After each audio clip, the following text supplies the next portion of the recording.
Good afternoon. My name is Julia Graham, Deputy CEO at Airmic, and I'd like to welcome you to this webinar on the Global Risks Report for 2018. I'm delighted today to introduce our two presenters, Mark Weil from Marsh, London, and John Scott from Zurich, London. The format of the session will be that we're going to go through a presentation prepared by Mark, who will focus on certain aspects of the report, followed by a presentation from John Scott, who will pick up some other areas that John would particularly like to focus on and walk you through. The format, having made the presentations, is that as we go, please do ask questions during the webinar, or if you prefer to, you can save some questions up and we'll ask those questions and ask Mark and John to respond at the end of this session. The total webinar is scheduled to last for about 45 minutes. And once the presentation has concluded, the webinar will be recorded and will be made available on the Airmic website. So please do enjoy this afternoon's session. I think we've got some really interesting information to share with you. And without further ado, I'm going to ask you, to just check on the screen now how you ask questions during the webinar. I'm going to assume that you've taken a little look at that, and then I'm going to pass you across to Mark. Mark, the floor is yours. Thank you, that's terrific, and welcome everybody. So I'm Mark Weil from Marsh UK, and been a stalwart of this report. This is its 13th edition. If you ever wanted a risk, I'd have thought presenting on number 13 would be about as bad as it can get. A few points of context. This is a survey done every year. Marsh, McLennan and Zurich have led on it for the World Economic Forum. We interview a large number, about 800 professionals drawn from the WEF's community of business, academic and public individuals. What we're trying to do is map their concerns, their priorities, and then analyze what's going on and try and look forward. The report itself is available. I think the link to this webinar was on the email to this webinar on the WEF, Marsh and Zurich's website, so you can find it. For today, I'm going to present at pace, limit myself to 15 to 20 minutes to introduce some aspects of the report, talk about the sources of disruption, and then talk about the business implications. And within that, I'll mainly talk about two particular types of risk, those of geopolitics and cyber. And John will then follow on with a focus on environment and future shocks. So if I move us to the first slide, just to note, versus this time last year, the economic outlook is actually rather better than was expected by most commentators and analysts. And if you look at a world which historically seemed to depend on growth in China, we've now got growth in a number of regions. The Eurozone has turned, the US is growing strongly, and the UK, particularly around the time of the Brexit vote, where there was some expectation of an immediate shock, that hasn't been realized, at least yet. So if you look at that picture, generally pretty buoyant in terms of macroeconomic growth, which is probably a surprise to most people this time a year ago. Then just want to note, and I will say the reports on risk often say that the accelerating pace of change. My quote of the day, triggered by something I heard on the radio this morning, is everything flows, nothing stays the same, which was Heraclitus in 500 BC. So we've always, I think, had that sense of movement, but for our generation in business, with be it technology, social media, politics, indeed the climate and some of the big shocks of last year, does feel like there are a lot of things which are in the air, uncertain, and which risk professionals are trying to make sense of and get ahead of. In the work, we obviously look at individual risks. There's a classic risk map of impact times likelihood. I'm not showing that chart here, but that puts cyber and environmental climate issues right in the top corner. In the report, we try and understand the intersection between some of those things. So in Marsh, we have a project called Cyber in Space for clients with satellite exposure, worrying about how they think about cyber risk, for example. So as you look through these things, we're trying to think about how some of these things might interact with each other to create disproportionate risk. And there is a section in the report I won't explore, but talks about future shocks of particular scenarios as multiple risks play out in ways that could be particularly adverse. So in the report itself, I'm now going to get into two things. I'm going to talk about some of the sources of disruption we identify, and I'm then going to talk about the business implications. So on the sources of disruption, my observations are mainly to focus on the political environment that we're in, the economic implications of that, and then to talk about cyber. So with respect to politics, and I'm determinedly going to be neutral in any comments I make here, agnostic, but I think most people would agree that some of the unexpected has happened. I think the pictures of the White House, so I can reference the election of Donald Trump. Of course, we have Brexit. We have nationalism rising in various parts of the world from Eastern Europe onwards, and various flashpoints in the world in Eastern Europe, the Middle East, and South China Sea, for example. And I just note, the observation is emerges in the report from our conversations that it does emerge as one of the big risks. The third greatest risk for doing business is around the failure of national governance. So it's clearly a concerning point for people looking at the risk landscape. Within that, the survey points to a very large percentage, 93% of people who consider that political and economic friction is going to deteriorate in 2018. There's obviously some nuances as to what particular concern people have according to their location, but right now the sense of the temperature between the major powers is for a worsening rather than an improvement.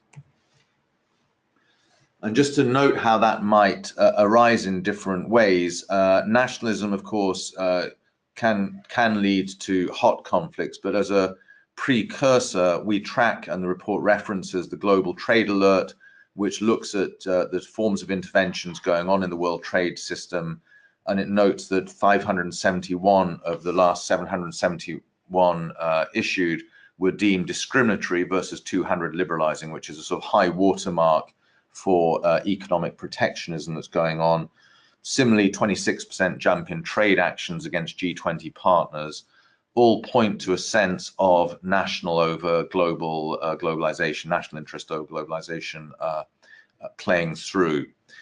When we talk about shifts in global power, again, there's no attempt here to predict, but we simply note one commentator made the observation post-Trump that we're in a world of, from G7, we've gone to G0, in which the America First policy signals a sense in which it's every nation state for itself.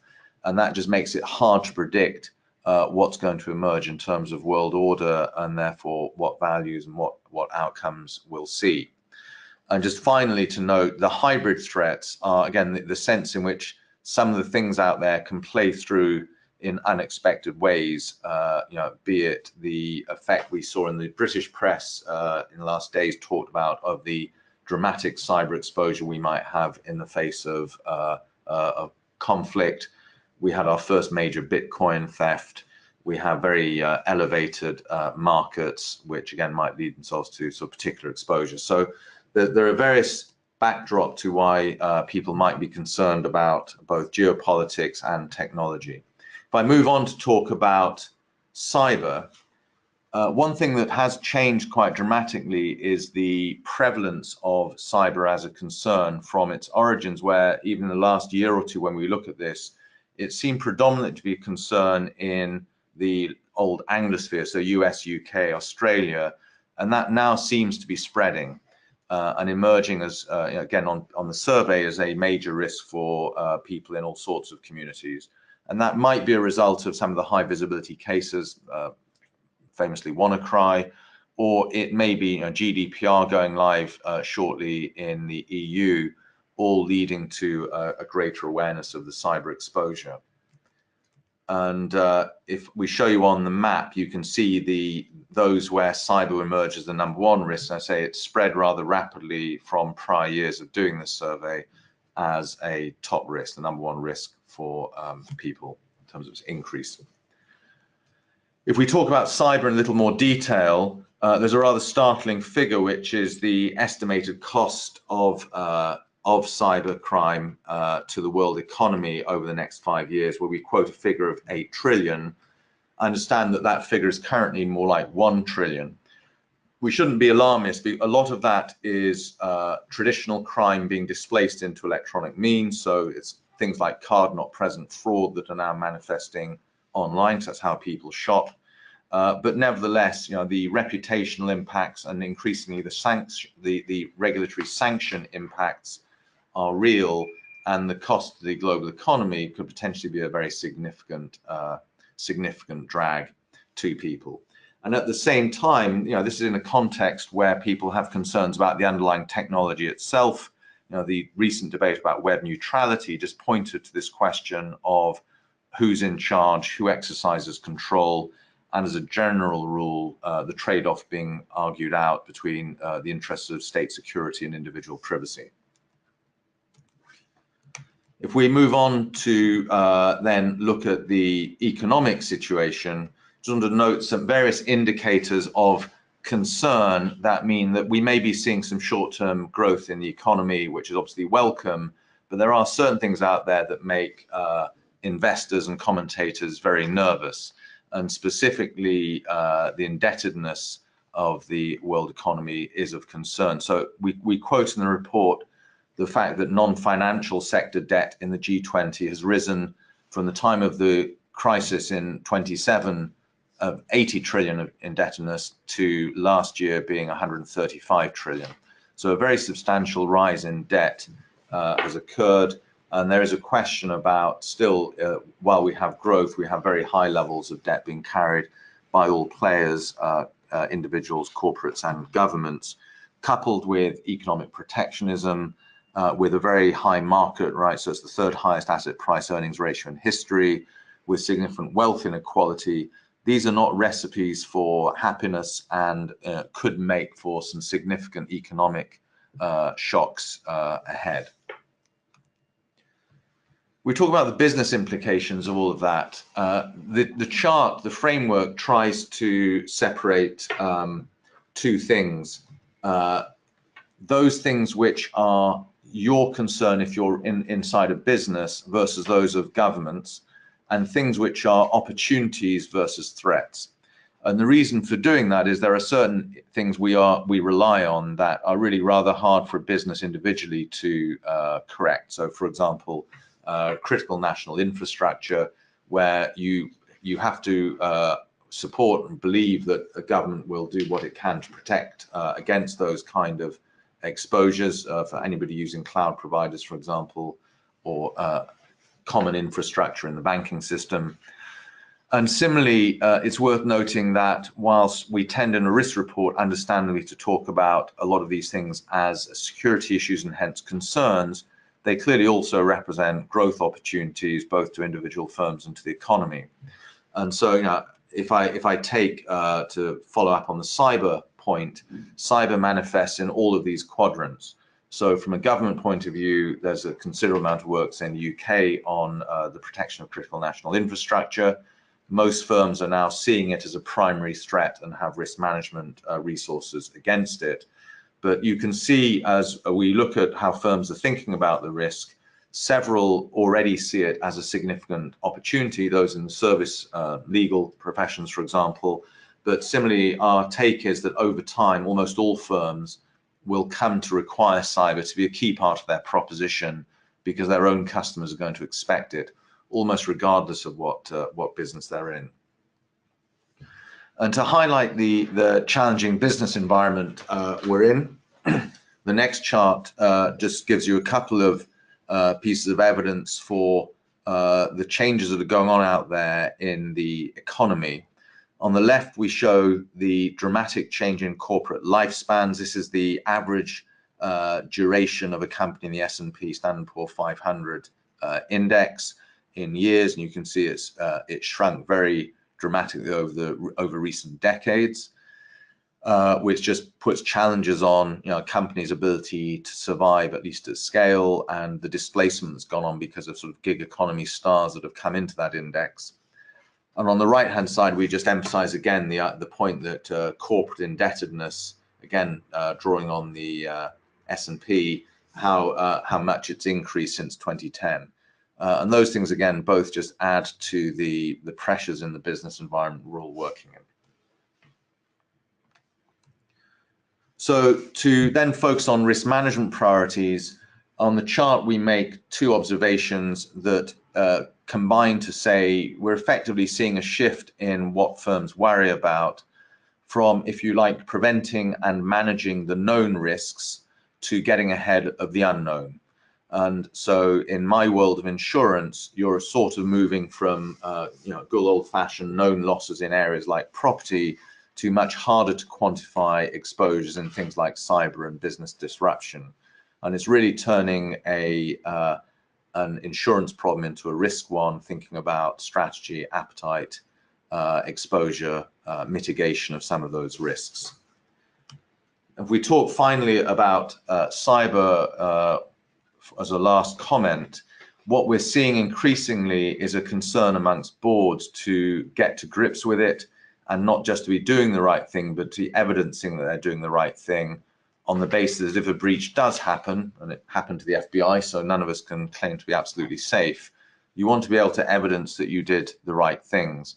And as we are talking to boards about this, what we see is the sort of stance which varies according to, first of all, how proactive boards are being, how engaged they are on the risk, how often they talk about it, what kind of reporting they see, how they keep themselves educated, and then the level of challenge they're providing to the experts in the business in terms of getting second opinions, external validation, and the like. And we're seeing a growing pattern of best practice in which boards are indeed forming their own expertise, ensuring that accreditation has happened, that there's regular discussion, etc. And these things where 2 or 3 years ago cyber was just making the headlines in the boardroom, a number are now well on top of it as a sort of, if you like, everyday risk in the business, and feel in pretty good shape in terms of their governance of it. So with that, I'm going to stop, and I'm going to hand over to John to carry on the discussion. Great, thanks, Mark. And so what I'm going to talk about now is a couple of things. One in particular, just to sort of highlight a little bit about the environmental risks that came up in the Global Risk Perception Survey, and then to talk a little bit about future shocks and indeed how risk managers can deal with this whole global risk environment and what it means for your own organizations. So first of all, in this year's Global Risk Perception Survey, compared with the previous 12 years, what we see is that environmental threats are slowly have come to the top of the agenda over time. If we look back to the late 2000s, all the way up really to 2013, 14, we still saw a lot of economic risks, and really climate change and water crises and those environmental risk factors were just sort of bubbling under. And I guess that makes a lot of sense because the world, it's only 10 years on from the financial crisis in 2008. The world really has still been, struggling with the consequences of that financial crisis. But this year, for the first time, environmental risks really are at the forefront of the Global Risk Perception Survey. So if we take a look at the sort of top right quadrant of the global risk landscape, and for those of you who've got the global risk report in front of them, or if you want to check this later, this is the first figure in the global risk report. It's the grid of impact and likelihood for global risks. For the first time, the biggest or the highest rated risks in terms of both likelihood and impact were environmental risks, in particular extreme weather events. And perhaps that's not surprising given the what we saw last year in terms of extreme weather, in particular the hurricanes that we saw in the Gulf Coast, but also natural disasters, so non-climate related natural disasters, earthquakes, for example, like the recent earthquake in Mexico, and then also things like failure of climate change mitigation and adaptation. So are we doing the right things to prevent increasing greenhouse gas emissions and the what are we going to do as climate change progresses to adapt to the consequences of climate change. Let's not forget, as Mark has pointed out and talked about in some detail, that of course cyber risks, technological risks are right up there as well. But sort of bubbling under and just below this this sort of part of the risk landscape, of course, these economic risks are still there, and those haven't gone away, whether they're fiscal crises, weakness of the banking sector in some parts of the world, or asset bubbles in other parts of the world. So let's talk a little bit more about climate change and how that might affect us. Well, to start with, most people sort of kind of think about climate change as really the severe weather impacts. And it's very interesting, because if you look at a chart like the chart on this slide, what you see is an apparent increase in terms of dollar impact of the number of weather and climate disasters. Now, what's slightly misleading about this chart is, of course, a lot of places that are impacted by severe weather, whether it's flooding, storm surge flooding, or by windstorm, happen to be places where there's a lot of asset concentration, mainly the big cities, coastal cities. And so, in part, this apparent causation, if you like, of climate change on losses is actually partly a correlation rather than a causation, in the sense that actually partly what we're seeing here is GDP growth factored into the chart. Nevertheless, when we look in some detail at severe weather, and you would expect, of course, insurers to spend some time looking at the likelihood and the frequency and the impact of extreme weather, because it's so fundamental to much of what we offer insurance on. Actually, what we find is it's this study of so-called attribution. How does climate change actually affect severe weather? And when you look at the confidence of the work the scientists have done in this area, it seems that some severe weather events are better understood than others in terms of their link to climate change. And in particular, droughts, heat waves, and heat stress are best understood. Somewhere in the middle is extreme rainfall. That seems to be certainly increasing, especially in the global and regional scales at high latitudes and in the monsoon region. But some of the shorter timescale, more local events, for example, severe convective storms, hailstorms, and so on, tornadoes, that is a lot more difficult to predict and to actually make the link with climate change. But however, the general feeling is that over time, this kind of link with the physical consequences of climate change is going to increase.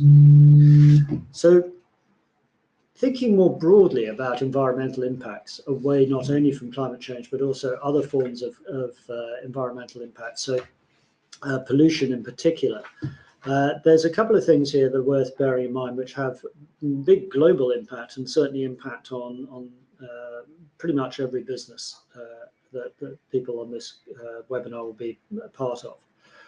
So the big issue here is that human beings are now actually having an impact, a demonstrable impact on the planet. And actually geoscientists are beginning to refer to this as the Anthropocene epoch. This is moving on from the epoch we've been in, which was the Holocene, which is the post Ice Age time, about 11,000 or nearly 12,000 years. And what's this Anthropocene marked by? Well, it's marked by the evidence that we're having an impact on the planet. And it's partly about novel materials. So we're beginning to see more plastic, and that's something that you've heard about on the news recently, a concern that there's plastic everywhere in the environment with all sorts of knock-on impacts as endocrine disruptors, but also as physical disruptors to the flora and fauna. But other novel materials, which might not seem novel to you, but they are novel in the timescales we're talking about. For example, concrete. Half of all concrete ever used has been produced and used in the last 20 years. The amount of wild land which has not been used by human beings is dramatically reduced. And then emissions from largely carbon emissions, not only as carbon dioxide, but also as carbon black, for example, soot particles from, say, diesel engines or other fossil fuel burning technologies, that is having a significant impact on human health and on the health of fauna and flora.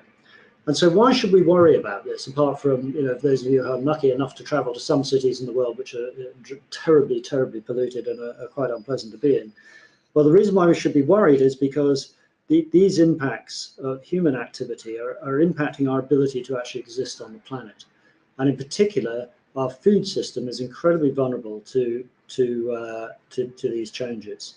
So when we look at food, the incredible message, really, or piece of information, is that 75% of the world's food comes from just 12 plant and 5 animal species.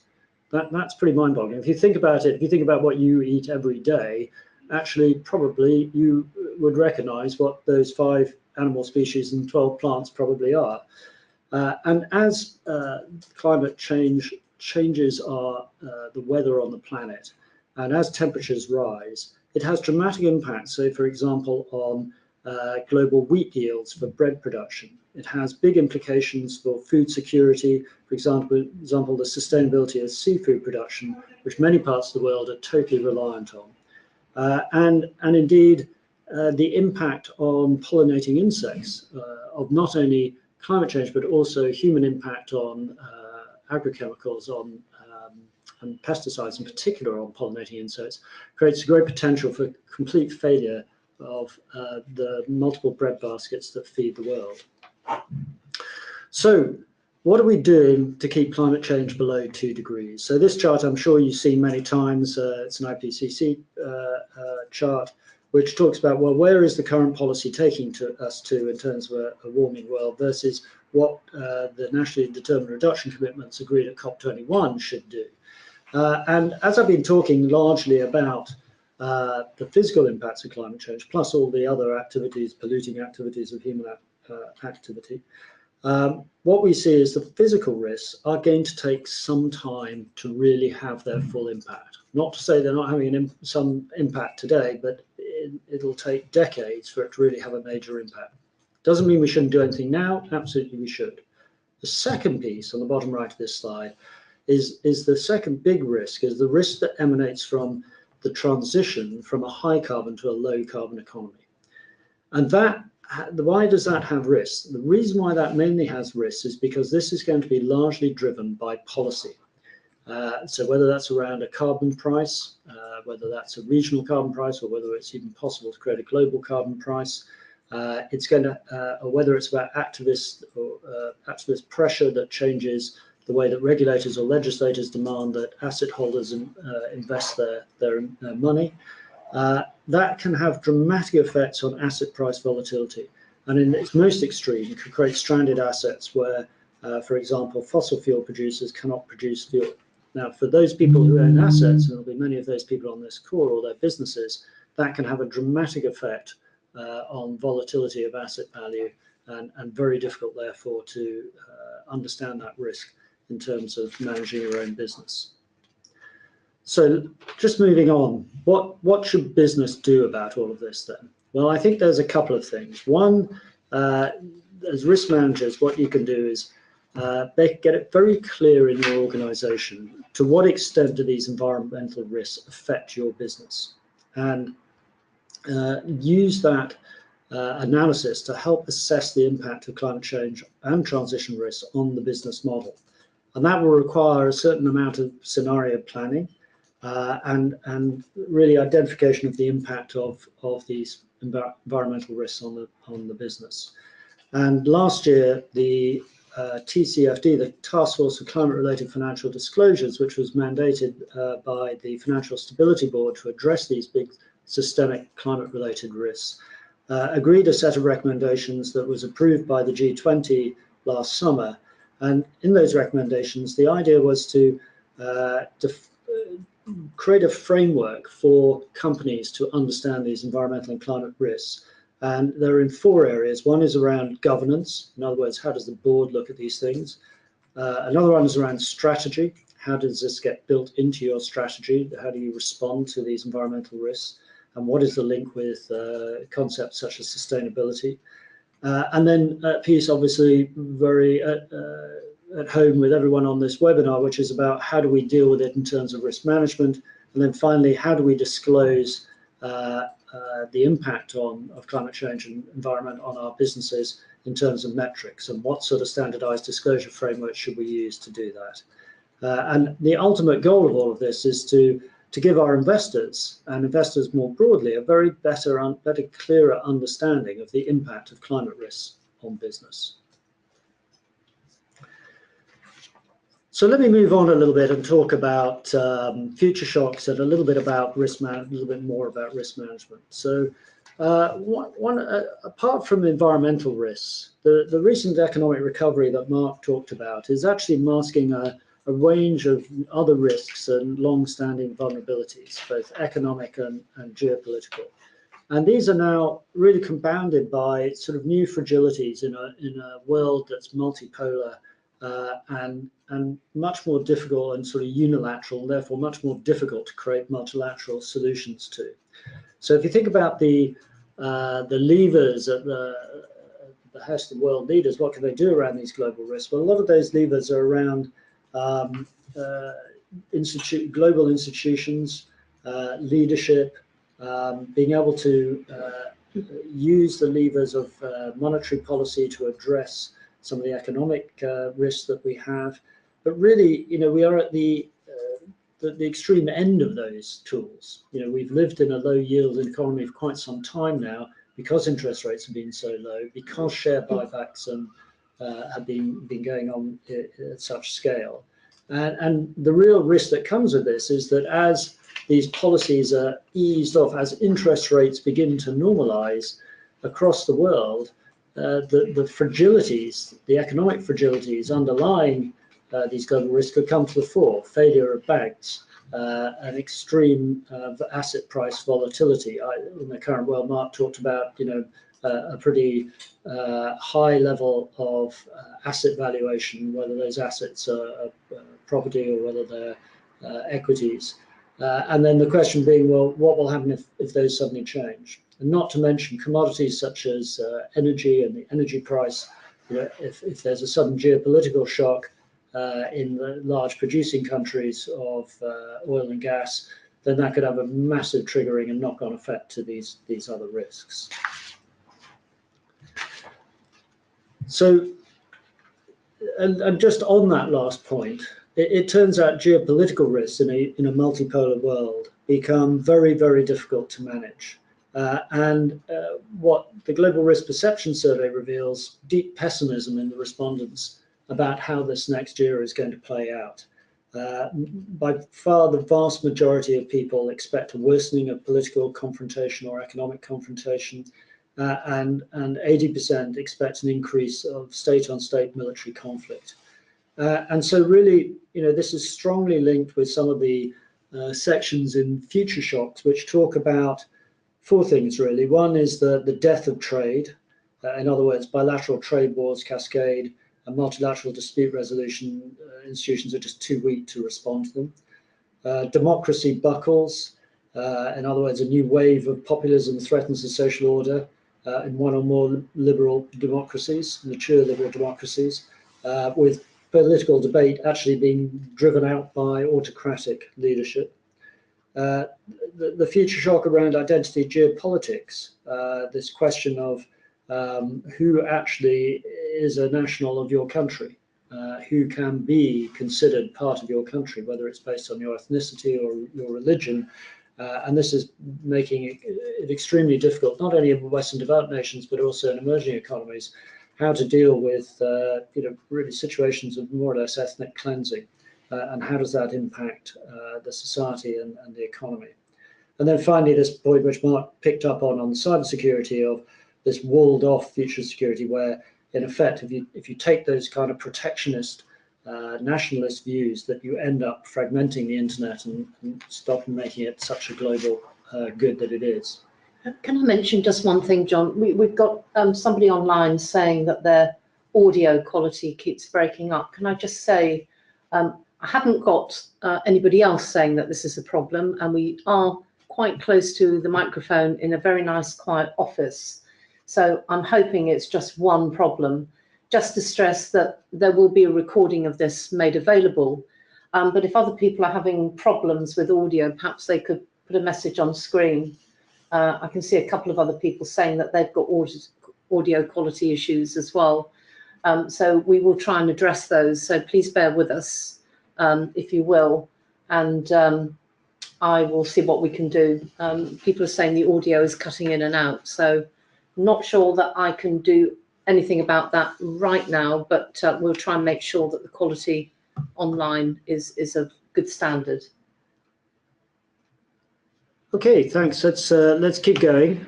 We've not got far to go now, so we're nearly at the end. So maybe that'll save everybody. Well, we do have others saying it's not a problem, so Okay. maybe it's just intermittent. Well, let's keep going. So let's move on to the next slide. So we live in this multipolar world, and the risks of conflict and so on seem to be worsening. But if you don't think that's bad enough, one of the other key messages that comes out from the Global Risk Report, as it has in the past, is this point about the interconnectedness and complexity of global risks. And I think the real message this year, more than ever before, is that whilst we talked about economic systemic risk in the past years, and this year we've talked much more about the environmental risks and the geopolitical risks and so on. But when you also factor in some of these other systemic risks related to a sort of unilateral nationalist thinking, then actually there are a number of systemic risks, some of which are related to climate change and extinction, but some are related to social risks, for example, income inequality or youth unemployment, and these technological risks around privacy and cybercrime, not least of all the economic risks related to financial system collapse, are creating systemic risk potential, which we've not seen in that sort of level of pressure before. And the second piece of that is that, and I mentioned this a little bit earlier, is that we do have weakened international frameworks and norms, and we've given way to sort of real disengagement and unilateralism between countries rather than trying to solve these problems together. And so where we've seen that is we've seen that reflected in terms of conflict, in terms of tragedy of global commons, in terms of slow progress on climate change, and the increase of the dependency on critical infrastructure and the risks of cyber attacks in those places, and a general trend of rising cyber dependency, which is on this chart. And it ends up, when we look at all these things, that at the end of the day, we are incredibly vulnerable to really crushing multiple systemic risks and systems collapse in any one of those areas. And so as businesses, we really have to think about that and what that really means for us and for the societies in which we live and operate within, whether it's the risk of underemployment or unemployment, and the profound social instability and the trends of increasing polarization and rising income and wealth disparity. And of course, as Mark pointed out, not all of these are negatives. There are some opportunities in here, as technology is brought to bear on these challenges. We can also create, great opportunities for businesses, and we've seen that with the rising gig economy and various other technology-driven businesses. And not least of all within traditional businesses, the opportunities that technology bring for improving operations and reducing cost. So, with that dependency on the sort of a trend of critical information infrastructure dependency, the disruptive potential of cyber attacks is just increasing. So as you see on this slide, increasing connectivity, rising costs, and vulnerable infrastructure just create even more risk, and that's Mark highlighted that earlier. So, but what is new is that the sort of complexity and the speed of these technological trends is incredibly quick. I love the quote Mark gave, that clearly change is not something that's just been around in the last couple of decades, but is around for a couple of millennia at least. But it does feel, when we look at things like biotechnology, artificial intelligence and robotics, the Internet of Things, social media, that we've seen it in the services we can access today. They are rapidly changing, and they are changing our lives not always for the good, and with some risk attached to it in areas of who bears liability, how do we maintain our own personal security and privacy, as well as nation-state security and privacy, and what does it mean for reputation for businesses, and particularly in the context of social media. So I promised I'd talk a little bit about how do we deal with risk management in these sort of topics, and the Global Risk Report this year has got a couple of interesting sections at the end of the Global Risk Report where we look at a couple of things. One is around hindsight. How do we do when we looked at these global risks in the past and assessed them? How real was that, or how good was that analysis? So that's an interesting section. We looked at antimicrobial resistance, youth unemployment, and digital wildfires. And the answer is we did reasonably well. But also there's this section on risk reassessment, which looks at two things. One, about resilience in complex organizations, and secondly, about cognitive bias and risk management, in particular by Michelle Booker, who will be famous to many of you for her book and concept around the grey rhinos. But on this side, what I wanted to just highlight was something that you can really take away with you and take back to your business colleagues, but this need to create resilience to respond to interconnected risks. So, and this works in three sort of different lenses across an organization. One is around structural resilience. So, can you create redundancy or modularity, redundancy in terms of multiple manufacturing sites, for example, if you're a manufacturer, modularity, can you construct your products and services in a way in which they, if you lose any one component, you can still deliver the full service or product. The sort of kind of integrated view of resilience, which is how can you work across multiple organizations or multiple locations within an organization so that you can operate at multiple different scales and thresholds of resilience. And actually there's a social dimension to this as well, in how do you work within the societies, or how do you operate within the societies you're in, how resilient are they, and therefore how resilient can you be? And then finally this sort of concept of transformative resilience, which is really sort of thinking ahead, having a sort of foresight and innovative approach to deal with resilience. John, we've got a question on there. Distributed governance. It's an expression that we've seen a few times. Do you have a view on what is meant by distributed governance? So thank you for that. I mean, quite a few people, and it was noted actually on some of the reporting on the World Economic Forum event at Davos last week, that there seems to be in the World Economic Forum quite a large use of jargon. And there's a couple of quite interesting videos actually of some of the Economic Forum people trying to actually explain what some of these topics or phrases mean. So thank you very much for the question. So distributed governance is sometimes also referred to as polycentric governance. And what it's referring to is that for some people, centralizing authority, putting authority in one place, if you think about your own organization, putting all the authority in the CEO office, for example, may seem efficient, but it often comes at the expense of resilience. Whereas if you've got multiple and overlapping levels of governance, so if you think about that in your own organization, if you've got independent units that are able to pick up the slack if any one of them fails, then you kind of build that adaptive network type capacity in your organization. So you're not, it's not, so if the head of the organization is cut off, the organization still carries on. Not like a headless chicken, but hopefully with some form of actual cohesive behavior. So I hope that helps.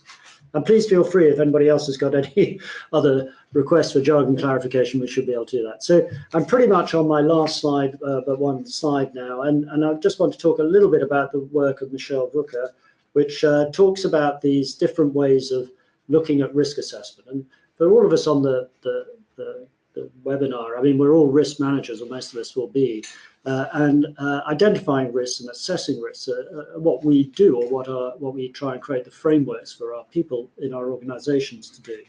But quite frankly, there's an awful lot of bias involved in this type of assessment. And I think they fall into these three areas, which Michelle talks about. I think the first one is all about this anchoring and confirmation biases. And this is really all about if you give more weight to information or views presented early on in a discussion, then you tend to just think about those topics. That's the one thing you've got fixed in your head. probably all of you who've been listening to this webinar have picked away, taken away one thing. And when somebody asks you, well, what happened in the webinar, you'll come up with that one thing. It might well have been something that Mark said early on, simply because he started first. So that's congratulations, Mark. And so that's a kind of anchoring or confirmation bias, because it may indeed actually confirm what you thought in the first place. So that's something to be aware of. The second sort of type of bias is this one around availability bias. So this is all about decision makers relying on examples or evidence that comes immediately to mind. So it draws people's attention to the data they've got, rather than thinking objectively about the event or the risk. So you get a whole bunch of data, you go, well, this must be it. And you kind of forget that actually that data may be telling you a different story. So it's a little bit like that chart I was talking about earlier about increasing dollar impact of severe weather and climate events. That you've got to keep an eye open for the bias of whether you think that's causation or correlation. And then finally, this wonderful phrase, hyperbolic discounting. I'm sure you're all thinking, what on earth does that mean? This is jargon, I think, to say, really, this is about prioritizing short-term goals that end up hurting long-term value. So if you focus on short-term goals, and let's face it, we're all driven by short-term deliverables, whether it's on a quarterly basis in a business or your annual objectives. I'm sure you're all going through your annual objective rating at the moment. If not, you've probably already done it. But those kind of short-term sort of cycles, and in the political world, relatively short-term political terms, create perverse incentives that magnify this so-called hyperbolic discounting bias. In other words, you're discounting the future for what you need to deliver today. And it leads to real short-termism. I'm a simple soul, John, and I find those 4 tick boxes down the right-hand side a lot easier to understand yes. and recognise, because they are practical things that I think a lot of Airmic members are engaged in and working on and are on our current agenda. Absolutely. So that's why they're there, and it's a great conclusion. There's things around ensuring diversity, promoting risk awareness, developing this culture of open communication, and these last two, risk awareness and open communication, understanding the biases and making sure people don't get trapped or fall into the traps of those biases. And then, of course, understanding your risk appetite and being able to address the risk within the constraints of that. So finally, let me just conclude for Mark and myself and for the whole Global Risk Report team. I think this last slide really talks about, we've got some options here collectively, globally, of which we ourselves as individuals and within the organizations we operate, we've got some choices about how we will build the future. Will we create a world that addresses these global risks and either through building resilience or good risk management that leads to a sustainable and inclusive future that addresses some of these big issues and trends related to social and income disparity? Or do we end up down a road where, in particular, where the unilateralists win out, that the zero-sum trade or zero-sum game traders want to play, and we go to a more mercantilist one country wins system that ends up not addressing these big global systemic risks, and we end up with system breakdown? I know which one I want to go for. I think we as a community, as risk managers, have a great opportunity, not only in our own organizations, but collectively to really drive the outcome that's sustainable and inclusive. Thank you. Thank you both. And I've been picking up a few comments along the way, and I think that last slide is very powerful, because a lot of what we read in current governance language doesn't really talk as much about sustainability and inclusion. They talk more about long-term viability, and actually the way you achieve that is perhaps by ticking those 4 boxes and focusing much more on the sustainable organisation and inclusion. And I think the term now being used is good stewardship, which is being said. I just want to pick up on one thing that Mark said too. Mark, you emphasised in one of the slides the importance of response.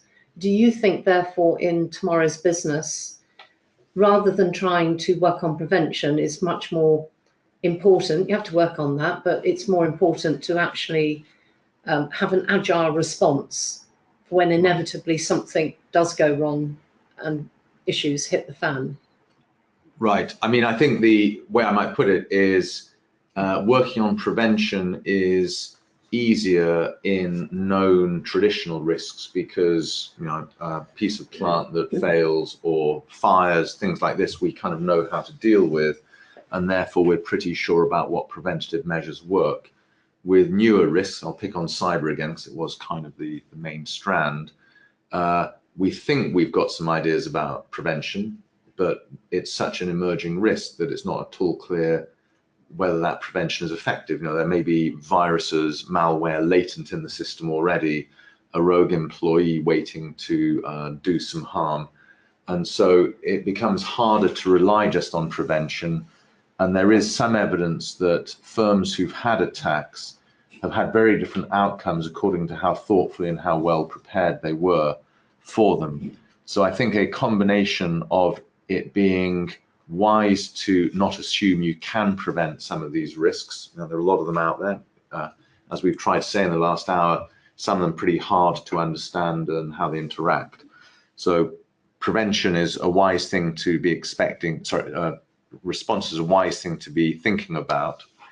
And secondly, I did also kind of make the point that if it does go wrong and you're a regulated business, the regulator and other supervisors may be looking in to say, well, did you do everything you reasonably could have done? And in the world of GDPR, the answer to that becomes a pretty important question for your own well-being. So good preparation for an incident for a breach strikes us as time and money well spent. Okay, well, I think GDPR is a good place to finish because we know that that's going to feature very heavily on all of our agendas this year, including Airmic's. I'd like to close by thanking Mark and John for an excellent presentation. Brilliant slides, which I'm sure are going to be really helpful to those who listened in today to help explain and communicate the issues in the report to their own leadership in their organisations. As I mentioned, a copy of the presentation will be made available on the Airmic website. And again, thank you, all of you who listened in today. Thank you for you being sustainable in lasting the course. And once again, thank you very much indeed.